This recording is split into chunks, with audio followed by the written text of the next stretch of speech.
ಹೆಂಗೋಯ್ತು ನೋಡ್ರು ಇಲ್ಲಿ. ಜಾರ್ತೈತು ಜಾರ್ತೈತೆ ಜಾರ್ತೈತೆ ಜಾರ್ತೈತೆ.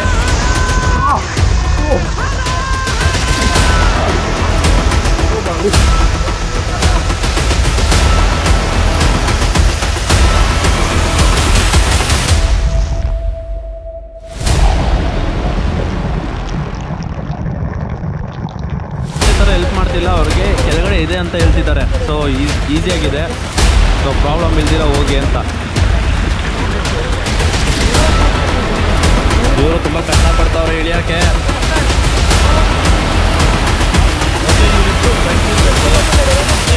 ನನಗೆ ಪ್ರಕಾರ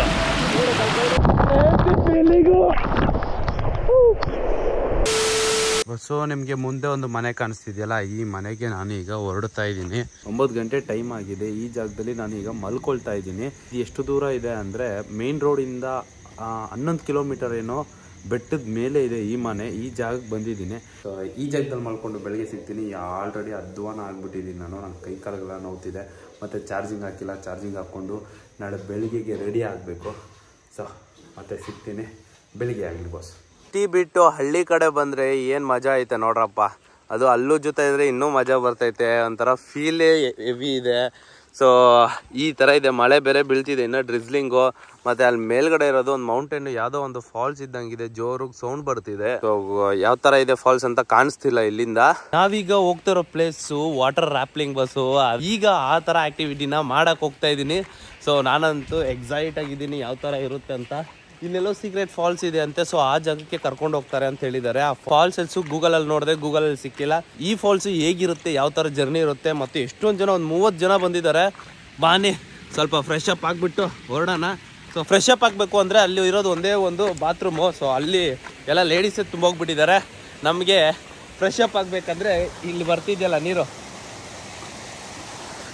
ಇದೇ ಗಟ್ಟಿ. ಇವಾಗ ಇಲ್ಲಿ ಫ್ರೆಶ್ ಅಪ್ ಆಗಿಬಿಟ್ಟು ಸಿಗ್ತೀನಿ. ಫ್ರೆಶ್ ಅಪ್ ಆದ್ನಪ್ಪ. ಇವಾಗ ಇಲ್ಲಿಂದ ನಾನು ರೂಮ್ ಹತ್ರ ಹೋಗ್ತೀನಿ. ರೂಮ್ ಹತ್ರ ಎಷ್ಟು ಜನ ಇದ್ದಾರೆ ಅಂತ ತೋರಿಸ್ತೀನಿ.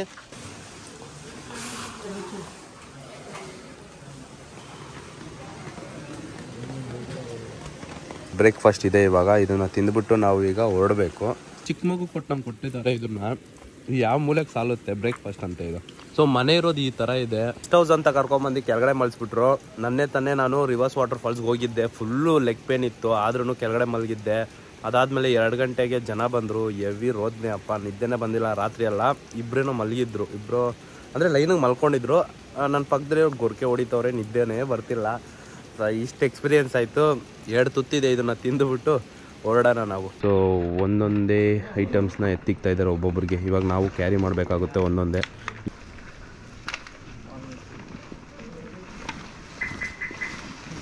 ಸೊ ಇಲ್ಲಿ ನಿಮ್ಗೇನು ಕಾಣಿಸ್ತಿದೆಯಲ್ಲ, ಅದು 45 ಇದೆ. ಅಂದರೆ 45 ಜನ ಈಗ ವಾಟರ್ ರ್ಯಾಪ್ಲಿಂಗ್ ಮಾಡೋಕ್ಕೆ ರೆಡಿ ಆಗಿರೋದು. ಸೊ ಎಲ್ಲರೂ ಅಡ್ವೆಂಚರ್ ಮಾಡೋಕ್ಕೆ ರೆಡಿ ಆಗಿದ್ದಾರೆ. ಹೇಗಿರುತ್ತೆ ಹೆಂಗಿರುತ್ತೆ ನನಗಂತೂ ಗೊತ್ತಿಲ್ಲ. ಗ್ರೂಪಲ್ಲಿ ಹೋಗ್ತಾ ಇರೋದು ಇದು ಫಸ್ಟ್ ಟೈಮ್ ನಾನು. ಸೊ ಹೇಗಿರುತ್ತೆ ನೋಡೋಣ ಬನ್ನಿ. ನೋಡಿ ಮನೆಗಳು ಹೇಗಿದೆ, ಎಲ್ಲ ಹಳ್ಳಿ ಮನೆಗಳು. ಮೇಲ್ಗಡೆ ಗಿಡ ಎಲ್ಲ ನೆಟ್ಟಿದ್ದಾರೆ. ಅವ್ರು ನೆಟ್ಟಿಲ್ಲ, ಅದಷ್ಟು ಕಡೆ ಬಂದಿರೋದು. ಮತ್ತು ಎಲ್ಲರೂ ನಮ್ಮ ಕಡೆ ಎಲ್ಲ ಕಾರುಗಳು ನಿಂತ್ಕೊಂಡ್ರೆ, ಈ ಕಡೆ ಎಲ್ಲ ಟ್ಯಾಕ್ಟರ್ಗಳು ನಿಂತೈತೆ ಮನೆ ಒಳಗಡೆ. ಸೊ ಇನ್ನು ಮುಂದೆ ಹೋಗಿ ನೋಡೋಣ ವಿಲೇಜ್ ಹೇಗಿದೆ ಅಂತ. ಇದಾದಮೇಲೆ ಯಾವುದೇ ವಿಲೇಜ್ ಇಲ್ಲ. ಸೊ ಇದೇ ಲಾಸ್ಟ್ ವಿಲೇಜ್. ಈ ಕಡೆ ಶ್ರೀಮಂತರು ಇರಬೇಕಪ್ಪ ಇವರು. ನೋಡಿ ಚೆನ್ನಾಗಿ ಕಟ್ಟಿದ್ದಾರೆ. ಇದೊಂದೇ ಮನೆ ನನಗೆ ಚೆನ್ನಾಗಿ ಕಾಣಿಸಿದ್ದು. ನಾನು ಈ ಮನೆ ನೋಡಿದಾದ್ಮೇಲೆ ಏನು ಅಂದ್ಕೊಂಡೆ ಅಂದರೆ, ನಾವು ಉಳ್ಕೊಳ್ಳೋದು ಇದೇ ಜಾಗದಲ್ಲಿ ಅಂತ ಅಂದ್ಕೊಂಡೆ. ನೋಡಿದ್ರೆ ಇನ್ನು ಮುಂದೆ ಹೋಗ್ತಾ ಇದ್ದಿದ್ದು ನೋಡಿದ್ದಾದ್ಮೇಲೆ ಇದು ಅಲ್ಲ, ಇನ್ನು ಬೇರೆದು ಅಂತ ಅಂದ್ಕೊಂಡಿದ್ದು. ಸೊ ಈ ಮನೆ ಒಂದೇ ನನಗೆ ದೊಡ್ಡದಾಗಿ ಕಾಣಿಸಿದ್ದು. ಇನ್ನೆಲ್ಲ ನೀವೇನೇನು ನೋಡ್ತಾ ಇದ್ದೀರೋ ಎಲ್ಲ ನೋಡಿ ಹಟ್ಟು ಥರ ಇದೆ, ಗುಡ್ಸು. ಕಡೆನೂ ಕಾಣಿಸ್ತಾ ಇರೋದು ಹೆಂಚು ಮನೆಯೇ, ಅಷ್ಟು ಎಲ್ಲ ಹೆಂಚು ಮನೆಗಳೇ. ಸೊ ಈ ಜಾಗಕ್ಕೆ ನಾನು ಬಂದಿದ್ದು ಒಂದು ಗೈಡ್ ಮುಖಾಂತರ. ಸೊ ಅವ್ರಿಗೆ ನಾನು ಪೇ ಮಾಡಿರೋದು 1100 ರುಪೀಸು. ಯಾರ್ಯಾರು ಕೈ ಎತ್ತಿದ್ದಾರೋ ಅಷ್ಟು ವೆಜಿಟೇರಿಯನ್ಸ್ ಅಂತ. ಸೊ ಎಲ್ಲ ರೆಡಿಯಾಗಿ ಹೋಗ್ತಾ ಇದ್ದಾರೆ ಈಗ. ನೋಡ್ಬೋದು, ಇವ್ರ ಹಿಂದೆ ನಾವು ಹೋಗಬೇಕು. ಸೊ 1 ಅವರ್ ಟ್ರಕ್ಕಿಂಗ್ ಇರುತ್ತೆ ಅಂತೆ. ಈ 1 ಅವರ್ ಟ್ರಕ್ಕಿಂಗ್ ಹೇಗಿರುತ್ತೆ, ಯಾವ ಥರ ಇರುತ್ತೆ ಅಂತ ಮಜಾ ಗೊತ್ತಿರಲ್ಲ. ಅಲ್ಲಿ ಮುಂದೆ ಹೋಗ್ತಾ ಇದ್ದಾರೆ ಗೈಡು. ಸೊ ಹಿಂದೆ ಇಲ್ಲಿ ಫಾಲೋ ಮಾಡ್ಕೊಂಡು ನಾವು ಹೋಗ್ತಾ ಇದ್ದೀರಿ. ಒಂಥರ ಚೆನ್ನಾಗಿದೆ ಗ್ರೂಪಲ್ಲಿ ಹೋಗೋಕ್ಕೂ. ಇಷ್ಟು ದಿವಸ ಒಬ್ಬನೇ ಹೋಗಿ ಹೋಗಿ ಬೇಜಾರಾಗ್ತಿತ್ತು. ಸೊ ಆದ್ರೂ ಗ್ರೂಪಲ್ಲಿ ಹೋಗ್ತಾ ಇದ್ದೀರಿ. ಎಷ್ಟು ವಾಟರ್ ಫಾಲ್ಸ್ ಐತೆ, ದೊಡ್ಡ ದೊಡ್ಡ ವಾಟರ್ ಫಾಲ್ಸ್ ಅದೆಲ್ಲ. ಸೊ ಒಂಥರ ಮಜಾ ಐತೆಪ್ಪ ಮಳೆ ಒಳಗಡೆ ನಡ್ಕೊಂಡು ಹೋಗೋದ್ರಲ್ಲಿ.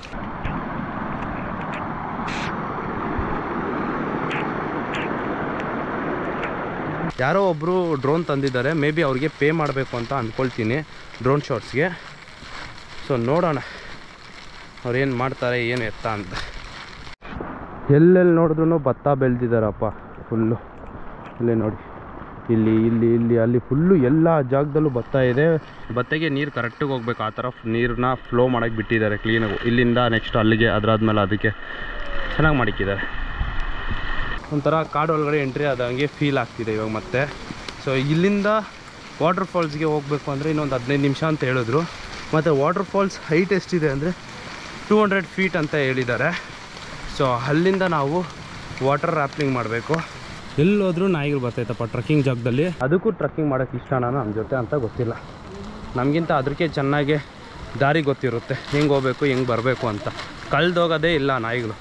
ನೋಡಿ ಇನ್ನೊಂದು ನಾಯಿ, 2 ನಾಯಿ ಬರ್ತಿದೆ ನಮ್ಮ ಜೊತೆ ಫಾಲೋ ಮಾಡಿಕೊಂಡು. ಸ್ವಲ್ಪ ಜೋರಾಗಿ ನೀರು ಹೋಗ್ತಿದೆ, ಸೊ ಅಲ್ಲಿ ಕ್ರಾಸ್ ಮಾಡೋಕ್ಕೆ ಹೆಲ್ಪ್ ಮಾಡ್ತಿದ್ದಾರೆ ಅಲ್ಲಿ.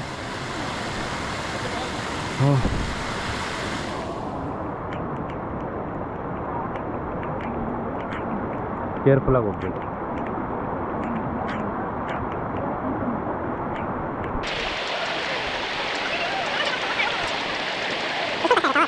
ನೀವು ನೋಡ್ತಿದ್ರೆ ನಿಮಗೂ ಫೀಲ್ ಆಗ್ತಿದ್ಯಾ ಹೋಗಬೇಕು ಅಂತ? ಸೊ ಹಾಗಾದರೆ ಹೊರಿ ಮಾಡ್ಕೊಬೇಡಿ. ಫಸ್ಟು ರಜಾ ಬೇಕು ನಿಮಗೆ.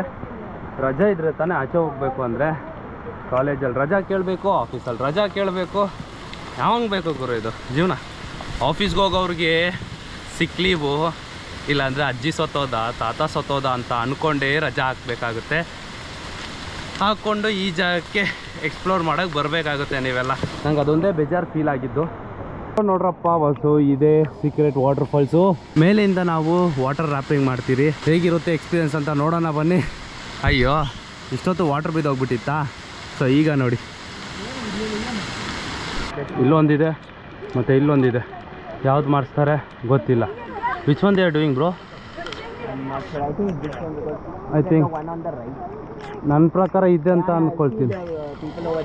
ಓಕೆ, ಸೊ ನನ್ನ ಗೆಸ್ ಪ್ರಕಾರ ಇದೆ. ಸೊ ಅಲ್ಲಿ ಜನ ಇದ್ದಾರೆ ಆಲ್ರೆಡಿ. ಸೊ ಪಕ್ಕ ಅದೇನೆ. ಹಾಗಾದರೆ ನೀರು ಸ್ವಲ್ಪ ಕಡಿಮೆನೇ ಇದೆ.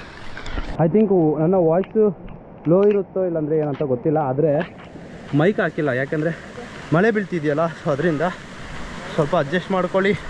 ವಾಯ್ಸ್ ಕ್ಲಾರಿಟಿ ಇಲ್ಲ ಅಂದರೆ ಮಳೆಯಲ್ಲಿ ಆಮೇಲೆ ಮೈಕ್ ಹೋಯ್ತು ಅಂದರೆ ತುಂಬ ಪ್ರಾಬ್ಲಮ್ ಆಗುತ್ತೆ.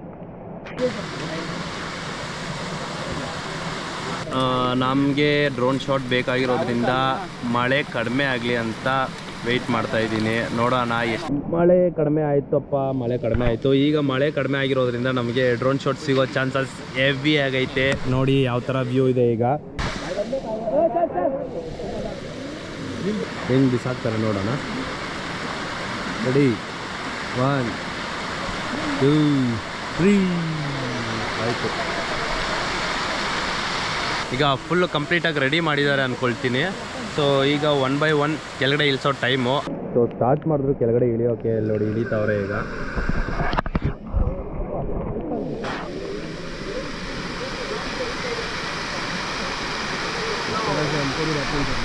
ಈಸಿಯಾಗಿ ಹೋಗ್ಬಿಟ್ರು ಅಂತ ಫೀಲ್ ಆಯಿತು. ಇವಾಗ ತಾನೇ ನಾನು ಒಬ್ಬರನ್ನ ನೋಡಿದ್ನಲ್ಲ, ಅವ್ರು ಬಂದು ಗೈಡ್ ಅವರು. ಸೊ ಸಡನ್ನಾಗಿ ಹಂಗೆ ಇಳ್ಕೊಂಡು ಕೆಳಗಡೆ ಹೋಗೇ ಬಿಟ್ರು. ಎಷ್ಟು ಈಸಿಯಾಗಿ ಇಳ್ಕೊಂಡು ಹೋಗ್ಬಿಟ್ರು ಅಂದರೆ ಇವಾಗ ಕೆಳಗಡೆ ಇದ್ದಾರೆ. ನಾನಂತೂ ಬಗ್ಗಕ್ಕಾಗಲ್ಲ, ಇಲ್ಲಿ ಫುಲ್ ಸ್ಲಿಪ್ಪರಿ ಆಗುತ್ತೆ. ನೋಡಿ ಅವ್ರಿಗೆ ಇಳಿಯೋಕ್ಕೆ ಸ್ವಲ್ಪ ಕಷ್ಟ ಆಗ್ತೈತೆ. ಆದ್ರೂ ಇವರು ವಾಕಿ ಟಾಕಿಯಲ್ಲಿ ಮಾತಾಡ್ತಾವ್ರೆ. ಸೊ ಸ್ವಲ್ಪ ಫಸ್ಟ್ ಟೈಮ್ ಅಲ್ವಾ ಅವರು ಇಳಿತಾ ಇರೋದು ಅಂದ್ಕೊಳ್ತೀನಿ. ನೋಡಿ ಸ್ವಲ್ಪ ಕಷ್ಟ ಆಗುತ್ತಪ್ಪ. 2 ಕೈ ಯೂಸ್ ಮಾಡ್ಕೊಂಡು ಹೋಗಬೇಕು. ಆದರೆ ನಾನು ಕ್ಯಾಮ್ರಾನ ಯಾವ ಥರ ಹ್ಯಾಂಡಲ್ ಮಾಡಬೇಕು ಅಂತ ಯೋಚನೆ ಮಾಡ್ತಾ ಇದ್ದೀನಿ. ಇಲ್ಲಿ ನೋಡ್ಬೋದು, ಅಲ್ಲಿ ಒಂದು ಕೈ ಹಿಂದೆ ಇಟ್ಕೊಂಡಿದ್ದಾರೆ, ಒಂದು ಕೈ ಮುಂದೆ ಇಟ್ಕೊಂಡಿದ್ದಾರೆ. ಯಾವ ಥರ ಇಳಿಯೋಕ್ಕಾಗುತ್ತೆ ನಾವೆಲ್ಲ? ಅಷ್ಟೊತ್ತು ಆ ಕಡೆ ಇದ್ದೆ, ಆ ಕಡೆಯಿಂದ ಈ ಕಡೆ ಬಂದಿದ್ದೀನಿ. ಈಗ ಇಲ್ಲಿ ನೋಡಿ ಇಳಿತವ್ರೆ. ಬ್ಯಾಗ್ ಎಲ್ಲ ಕ್ಯಾರಿ ಮಾಡ್ಕೊಂಡು ಹೋಗ್ತಾ ಇದ್ದಾರೆ. ಮೇ ಬಿ ಬ್ಯಾಗ್ ಎತ್ಕೊಂಡು ಹಂಗೆ ಹೋಗ್ಬಿಡ್ತಾರಾ ಏನೋ. ನಾನು ಬ್ಯಾಗ್ನೆಲ್ಲ ಇಲ್ಲೇ ಇಟ್ಬಿಟ್ಟು ಮೇಲೆ ಮತ್ತೆ ಬರಬೇಕು. ಕೆಳಗಡೆ ಹೋಗಿ ಇಲ್ಲಿಂದ ಮತ್ತೆ ಹತ್ಕೊಂಡು ಮೇಲೆ ಬರಬೇಕಾಗುತ್ತೆ. ಸೊ ಹೋದ್ರು ಕೆಳಗಡೆ. ಓಕೆ, ಇದ್ರ बैठ जाओ और शूट करना. ओके, बैठ जाओ. मिलेगा वैसा आपको भी थोड़ा रास्ता भी मिलेगा. Okay okay. ಇಲ್ಲಿ ಆರಾಮಾಗಿ ಕುತ್ಕೊಬೋದಂತೆ. ಆದರೆ ತುಂಬಿ ತಣ್ಣಗಿರುತ್ತೆ. ತಣ್ಣಗೈತೆ ಗುರು. ನೋಡಿ ಕೆಳಗಡೆ ಕುತ್ಕೊಂಡು ಹೋಗಬೇಕು ಅಂತ ಹೇಳ್ತಿದ್ದಾರೆ.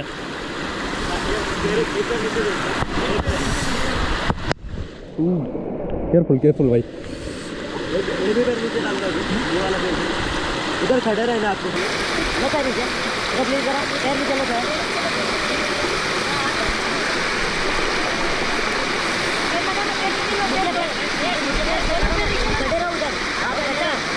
ಫೈನಲಿ ಕಷ್ಟಪಟ್ಟು ನಿಂತ್ಕೊಳ್ತಾ ಇದ್ದಾರೆ ಈಗ. ಹಾಂ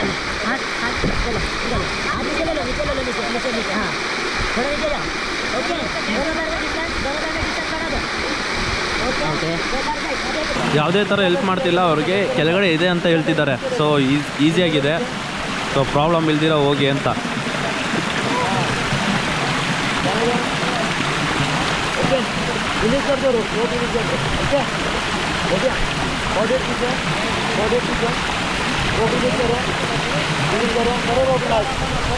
ಕೇರ್ಫುಲ್ ಬೈ.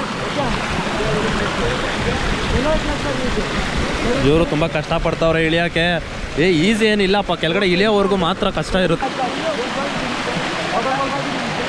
ಓ ಬಿದೋದ್ರಪ್ಪ ಕೆಳಗಡೆ. ಹುಡುಗಿ ಕರೆಕ್ಟಿಗೆ ಇಳಿತವ್ರೆ, ಹುಡುಗ ಇಳಿಯೋಕ್ಕಾಗ್ತಿಲ್ಲ. ಏನು ಬ್ರೋ ನೀನು ಮರ್ಯಾದೆ ತೆಗೆದಿದ್ಯಾ? ಹೆಣ್ಮಕ್ಳೇ ಸ್ಟ್ರಾಂಗ್ ಹುಡುಗರು, ಆ ಥರ ಫೀಲ್ ಬಂದುಬಿಡ್ತೀವಾಗ.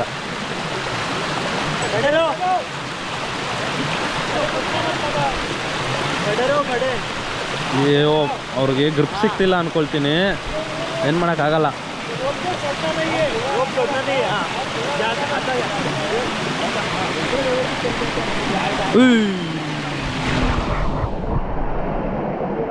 ಸ್ವಲ್ಪ ಕಷ್ಟ ಆಗ್ತೈತೆ. ಇದನ್ನ ಎತ್ತಿ ಅವಾಗಿಂದ ಇದಕ್ಕೆ ಹಾಕ್ಕೊಳ್ಬೇಕು, ಇಲ್ಲಾಂದರೆ ಬಿದ್ದಿದ್ದೋಗ್ಬಿಟ್ರೆ ಅಂತ ಭಯ. ಅಷ್ಟೊಂದು ಕಷ್ಟ ಇರುತ್ತಾ? ಅಲ್ಲಿ ನೋಡೋಕ್ಕೆ ಸ್ವಲ್ಪ ಈಸಿ ಇದೆ ಅಂತ ಫೀಲ್ ಆಗುತ್ತೆ, ಅಲ್ಲಿ ಹೋದ್ಮೇಲೆ ಗೊತ್ತಾಗುತ್ತೆ ಎಷ್ಟು ಕಷ್ಟ ಇದೆ ಅಂತ. ಅವ್ರ ಹಸ್ಬೆಂಡ್ ಮುಂದೆ ಇದ್ದಾರೆ, ಎಷ್ಟು ಖುಷಿಯಾಗಿದ್ದಾರೆ ನೋಡಿ ಅಲ್ಲಿ. ಅವ್ರ ಪಾಪ ಅಲ್ಲಿ ಕಷ್ಟಪಡ್ತಿದ್ರೆ ಅವ್ರ ಗಂಡ ಏನು ಖುಷಿ, ಅವ್ರ ಮುಖದಲ್ಲಿ ಏನು ಖುಷಿ ನೋಡಿದ್ರೆ. ಅವ್ರ ಹೆಂಡತಿ ಕೇಳ್ತಾ ಇದ್ದಾರೆ, ಖುಷಿಯಾಗಿದ್ಯಲ್ವಾ ನೀನು, ಆರಾಮಾಗಿದ್ಯಲ್ಲ ಅಂತ. ಪಾಪ ಈಗ ರೋಪ್ ವಗೇರೆ ರೋಪ್ ವಗೇರೆ ಬಂದು. ಸೊ ಫೈನಲಿ ಈಗ ಅಲ್ಲಿ ನಮ್ಮ ಡ್ರೋನ್ ಆಡ್ತಿದೆ. ಸೊ ಅದ್ರ ಜೊತೆ ಇಲ್ಲಿ ಕಂಟ್ರೋಲಿಂಗಲ್ಲಿದೆ.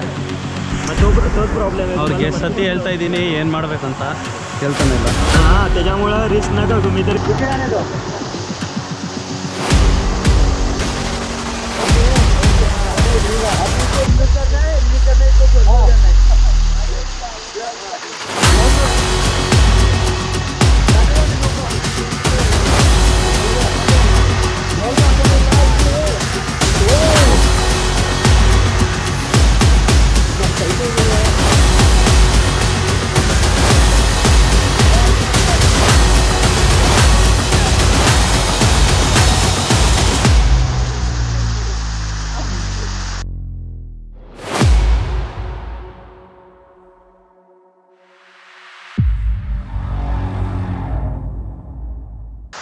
ನೋಡಿ ಬಾಸ್, ಅಷ್ಟೊತ್ತು ವೆಯ್ಟ್ ಮಾಡಿದ್ದು ಒಂಥರ ನೆಮ್ಮದಿ ಅನಿಸ್ತೈತೆ. ಇವಾಗ ಪೀಸಿಗೈತೆ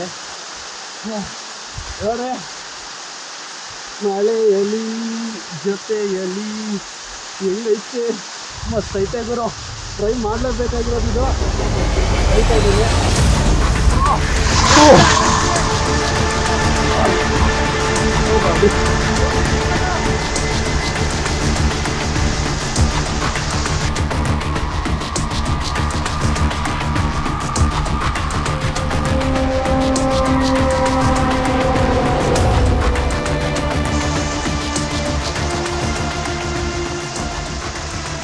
ಅನ್ಕೊಂಡೆ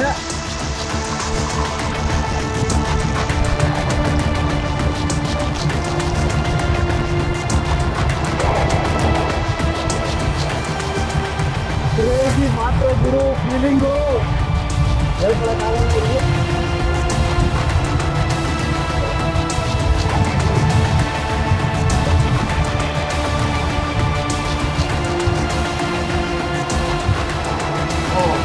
थैंक यू भैया, आपका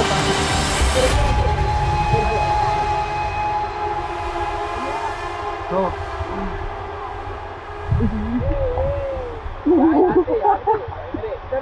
ओके